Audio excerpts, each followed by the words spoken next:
घोडबंदर भागातील गृहसंकुलातील 50हून अधिक STP plant बंद. घोडबंदर भागातील पाणी टंचाईची तीव्रता वाढत असताना येथील गृहसंकुलांमधील 50हून अधिक एसटीपी प्लांट बंद असल्याचं उघडकीस आले. हे प्लांट चालू करण्यासाठी आमदार संजय केळकर यांनी अतिरिक्त आयुक्त प्रशांत रोडे यांच्यासह संबंधित अधिकाऱ्यांची बैठक भेट घेऊन सूचना केल्या. हे प्रकल्प सुरू करण्यासाठी कृती आराखडा तयार करण्यात आला असून आठवडाभरात त्याची अंमलबजावणी करण्यात येणार आहे. आमदार संजय केळकर यांनी बंद झालेल्या प्लांटबाबत महापालिकेत संयुक्त बैठक घेतली. यावेळी अतिरिक्त आयुक्त प्रशांत रोडे, नगर अभियंता तसंच शहर विकास विभाग, सार्वजनिक बांधकाम विभागातील अधिकारी आणि हिरानंदानी इस्टेट, ऋतू पार्क मधील प्रतिनिधी, स्थानिक नगरसेवक विकास पाटील, कैलास म्हात्रेही उपस्थित होते. एसटीपी प्लांटमुळे पाण्याचा पुनर्वापर होऊन सुमारे 25% पाण्याची बचत शक्य होते. मात्र हिरानंदानी इस्टेट, ऋतू पार्क आदी भागातील गृहसंकुलांमधील 15 प्लांट नादुरुस्त असून 30 प्लांट सुरूच झाले नसल्याची माहिती आमदार संजय केळकर यांनी बैठकीत दिली आहे. या प्लांटमुळे पाण्याचा पुनर्वापर होऊन 25% पिण्याच्या पाण्याची बचत होऊ शकते. परिणामी सध्या या भागाला भेडसावत असलेल्या पाणी टंचाईची तीव्रता कमी होणार आहे. त्यामुळे हे प्लांट सुरू करण्यासाठी महापालिकेनं पुढाकार घ्यायला हवा अशी मागणी केळकर यांनी केली. यावेळी झालेल्या चर्चेनंतर हे प्लांट सुरू करण्यासाठी कृती आराखडा तयार करण्यात आला. आठवडाभर यावर काम करण्यात येणार असून त्यानंतर आढावा बैठक घेण्यात येणार असल्याची माहिती केळकर यांनी माध्यमांना दिली आहे.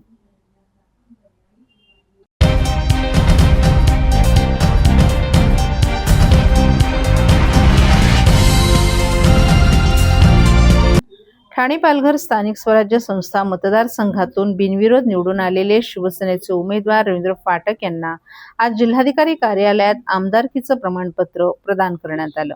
राष्ट्रवादी काँग्रेस शरद पवार गटाचे उमेदवार अभिजित पवार यांनी काल आपला उमेदवारी अर्ज मागे घेतल्याने रवींद्र फाटक यांच्या बिनविरोध निवडीचा मार्ग मोकळा झाला होता. त्यानंतर निवडणूक निर्णय अधिकाऱ्यांनी त्यांची विजयी उमेदवार म्हणून घोषणा केली. रवींद्र फाटक यांच्या बिनविरोध निवडीमुळे ठाणे पालघर मतदारसंघात मतदानाची आवश्यकता राहिली नाही. आज जिल्हाधिकारी कार्यालयात झालेल्या सोहळ्यात त्यांना आमदारकीचं अधिकृत प्रमाणपत्र सुपूर्द करण्यात आलं.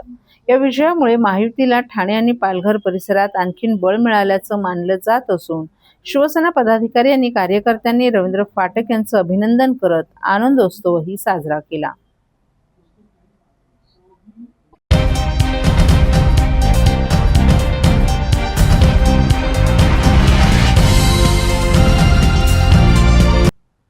महाराष्ट्र राज्य विधान परिषद सार्वत्रिक निवडणूक 2026 मध्ये ठाणे पालघर मतदारसंघातून शिवसेनेचे माजी आमदार रवींद्र फाटक तर यवतमाळ मतदारसंघातून दुष्यंत चतुर्वेदी हे शिवसेना, भाजप, राष्ट्रवादी काँग्रेस, अजित पवार गट आणि RPI या महायुतीचे उमेदवार म्हणून बिनविरोध विजयी झाले. महाराष्ट्र राज्य विधान परिषद सार्वत्रिक निवडणूकमध्ये ठाणे पालघर मतदारसंघातून माजी आमदार रवींद्र फाटक यांची बिनविरोध निवड झाल्यानंतर ठाण्यात उत्साहाचं वातावरण पाहायला मिळालं.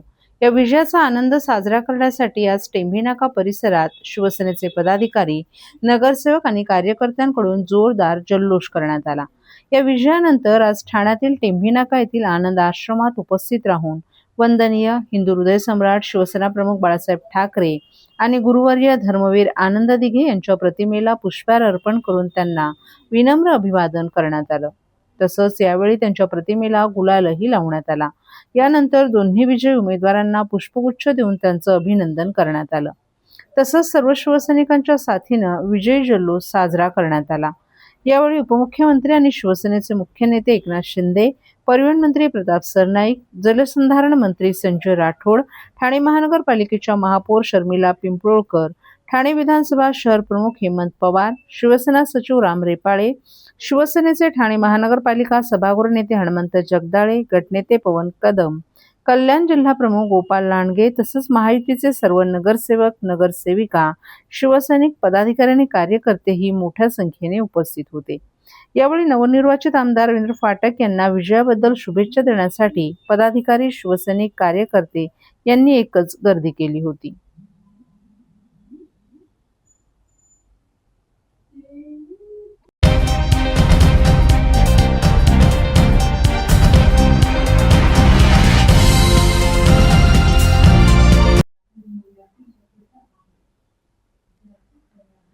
ठाणे परिवहनच्या e buses, double decker e bus आणि सीएनजी बस प्रकल्पांचा महापौरांकडून आढावा. ठाणे महानगरपालिकेच्या परिवहन सेवेत दाखल झालेल्या पहिल्या वातानुकूलित डबल डेकर ई बसेससह आगामी ई बस आणि सीएनजी बस प्रकल्पाच्या अनुषंगानं आवश्यक पायाभूत सुविधांचा आढावा महापौर शर्मिला पिंपळकर यांनी आज वागळे येथील परिवहन आगारात घेतला. वागळे आगारातील उपलब्ध जागेची पाहणी करून चार्जिंग स्टेशन उभारणीसाठी आवश्यक उपाययोजना तातडीनं पूर्ण करणं, तसंच चार्जिंग स्टेशन पूर्णत्वास येईपर्यंत पर्यायी चार्जिंग व्यवस्था उपलब्ध करून बस लवकरात लवकर प्रवासी सेवेत दाखल करण्यासाठी सर्व पर्यायांचा विचार करण्याबाबतही महापौरांनी अधिकाऱ्यांसोबत चर्चा केली. महाराष्ट्र दिनी मुख्यमंत्री एकनाथ शिंदे यांच्या हस्ते ठाणे परिवहन सेवेतील पहिल्या वातानुकूलित डबल डेकर ई बसचं लोकार्पण करण्यात आलं होतं. या बसची प्रात्यक्षिक चाचणीही घेण्यात आली होती. मात्र नियमित सेवेसाठी आवश्यक असलेल्या स्वतंत्र चार्जिंग स्टेशनच्या अभावामुळे ही बस सध्या घोडबंदर रोडवरील आनंदनगर आगारात ठेवण्यात आली आहे. त्यामुळे या बसच्या परिचालनासाठी आवश्यक सुविधा उपलब्ध करून देण्याच्या दृष्टीनं महापौरांनी प्रत्यक्ष पाहणी केली.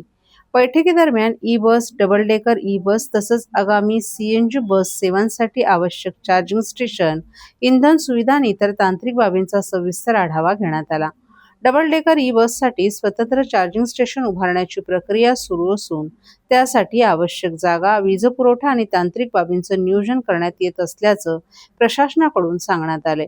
डबल डेकर बस आणि नव्यानं दाखल होणाऱ्या ई बस, सीएनजी बससाठी आवश्यक सुविधा उभारण्याचं काम प्राधान्यानं सुरू आहे. काही तांत्रिक बाबी प्रशासनाच्या निदर्शनास आल्या असून त्या संबंधित विभाग, महावितरण आणि ठेकेदार संस्थांशी समन्वय साधला जात आहे. चार्जिंग स्टेशन उभारणीसाठी थोडा कालावधी लागू शकतो, मात्र बस सेवा लवकर सुरू करण्यासाठी पर्यायी उपाययोजनांचाही विचार केला जात असल्याचं प्रशासनानं नमूद केले.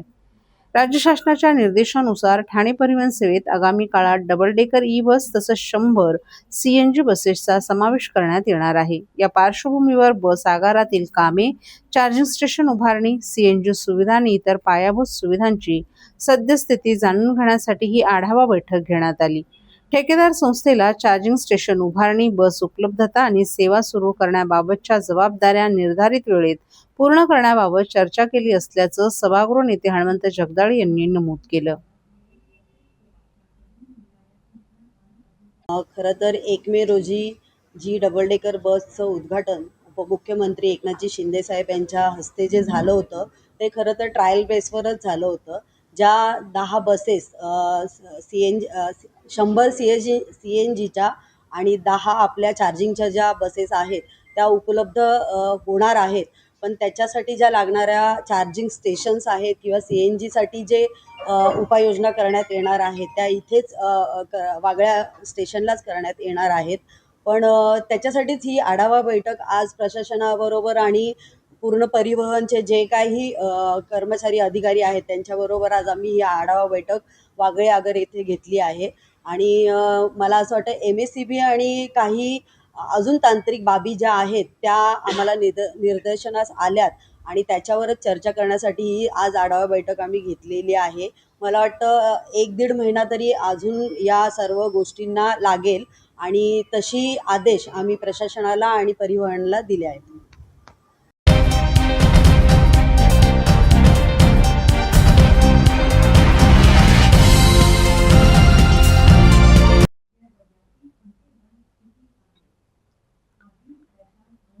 वेगानं वाढणारी लोकसंख्या आणि त्याचवेळी निवृत्तीवेळी पालिकेतील घट्ट मनुष्यबळ यामुळे ठाणे महापालिकेचा कारभार रामभरोसे सुरू आहे.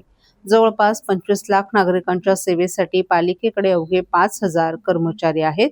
मंजूर पदांच्या तुलनेत निम्म्याहून अधिक पदे रिक्त असल्याने ठाणे महापालिकेत अर्धेच कारभारी उरले आहेत. 5 महिन्यात तब्बल 182 कर्मचारी आणि अधिकारी सेवानिवृत्त झाले असून यामध्ये वर्ग 1 मधील 2 वरिष्ठ अधिकाऱ्यांचाही समावेश आहे. होलसेल निवृत्तीमुळे उर्वरित कर्मचाऱ्यांवर मात्र कामाचा प्रचंड ताण असून अनेक कामं देखील रखडली आहेत. 1982 मध्ये स्थापना झालेली ठाणे महापालिका ब वर्गात आहे. महापालिका मुख्यालय, 9 प्रभाग समिती कार्यालय, रुग्णालय आणि विविध विभागांच्या कामकाजासाठी एकूण 10,883 पदं मंजूर आहेत. मात्र यापैकी केवळ 5,716 पदं भरली असून तब्बल 5,254 पदं रिक्त आहेत. त्यामुळे वर्ग 1, वर्ग 2, वर्ग 3 आणि वर्ग 4 या सर्व संवर्गांमध्ये मोठ्या प्रमाणात मनुष्यबळाची कमतरता जाणवते. दरम्यान तातडीनं भरती प्रक्रिया राबवण्याची मागणी आता जोर धरू लागली आहे. अन्यथा वाढत्या शहराचा कारभार सांभाळणं प्रशासनासाठी दिवसेंदिवस कठीण ठरण्याची शक्यता व्यक्त केली जाते. महापालिकेतील सेवानिवृत्तीचं प्रमाण दर महिन्याला वाढत आहे. अवघ्या 5 महिन्यात 182 तर जून महिन्याच्या अखेरीस सुमारे 80 कर्मचारी निवृत्त होणार असल्याची माहिती एका वरिष्ठ अधिकाऱ्याने दिली आहे. 2025 मध्ये 320 कर्मचाऱ्यांनी सेवामुक्ती घेतली होती. त्यामुळे प्रशासनासमोर नागरिकांना मूलभूत सुविधा प्रभावीपणे पुरवण्याचं मोठं आव्हान निर्माण झालंय.